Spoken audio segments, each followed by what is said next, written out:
बच्चों आज का जो टॉपिक है विपणन के महत्व। और विपणन के महत्वों में हम पढ़ रहे थे व्यवसायियों के लिए महत्व। व्यवसायियों के लिए महत्व क्या क्या है, उनमें हम दो महत्व आप पढ़ चुके। उसमें आगे नेक्स्ट जो पॉइंट आता है वो है अधिक विक्रय में सहायक। देखिए विपणन जो प्रबंध है वो अधिक विक्रय करने में सहायक किस प्रकार से है।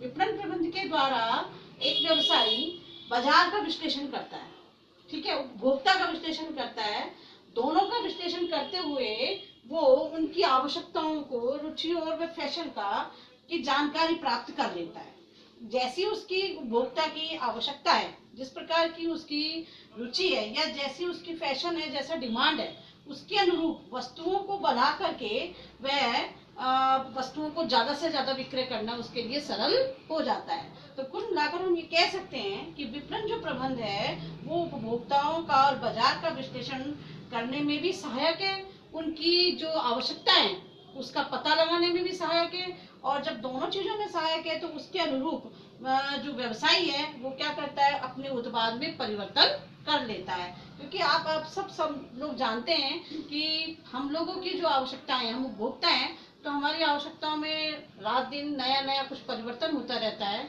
हम एक ही प्रकार की जो वस्तुएं हैं उनका उपयोग नहीं करते हैं। जब बार बार हम चीजों में परिवर्तन लाते हैं तो इसके लिए व्यवसायी को भी सजग रहना आवश्यक है। तो व्यवसायी सजग रहे इसके लिए वो क्या करता है, विपणन प्रबंध का सहारा लेते हुए बाजार का विश्लेषण करता है और उपभोक्ताओं की डिमांड का पता लगाता है, उन्हीं के अनुरूप वस्तुओं को बनाता है या उनमें परिवर्तन भी लाता है। कभी कभी ऐसा भी होता है कि कुछ थोड़े बहुत परिवर्तन की आवश्यकता होती है, उस परिवर्तन के माध्यम से ही उसकी वस्तु का बाजार में डिमांड बढ़ जाती है और उसको विक्रय करना उनके लिए सरल हो जाता है। नेक्स्ट पॉइंट आता है अधिक उत्पादन में सहायक।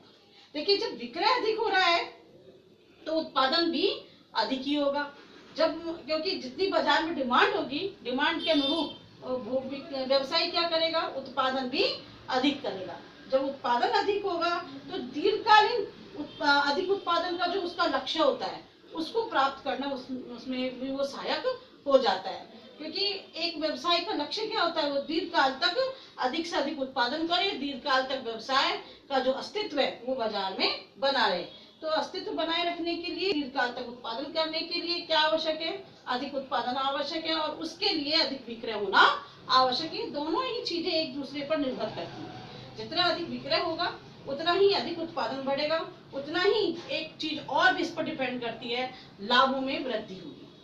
क्योंकि लागत घटेगी, जैसे ही लागत में कमी आएगी और लाभों में वृद्धि होगी। तो एक बिंदु और इसमें आ जाता है साथ में, अधिक इसके उत्पादन के बाद में जो अगला बिंदु आता है वो है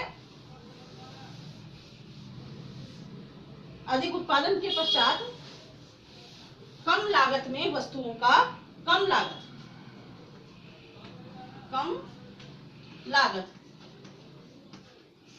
तो कम लागत में उत्पादन।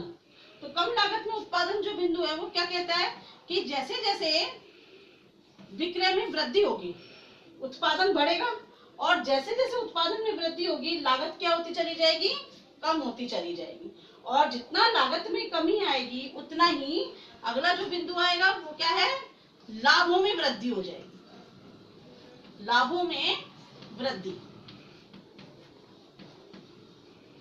तो ये जो लाभों की वृद्धि है वो अंततः व्यवसाय के लिए लाभदायक होती है, उसके व्यवसाय को बढ़ाने में सहायक होती है, और दीर्घकाल तक उस व्यवसाय का जो अस्तित्व है वो बना रहता है। तो ये सब चीजें एक दूसरे के ऊपर निर्भर करती हैं। जैसा कि मैंने शुरू से ही बताया आपको कि अधिक विक्रय किसके द्वारा किया संभव हुआ, बाजार के विश्लेषण के द्वारा संभव हुआ।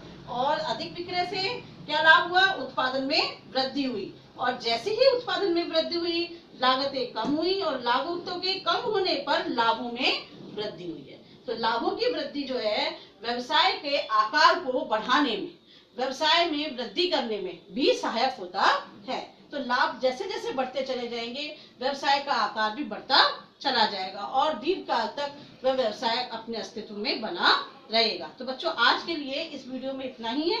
नेक्स्ट लेक्चर में हम पढ़ेंगे। तब तक के लिए नमस्ते।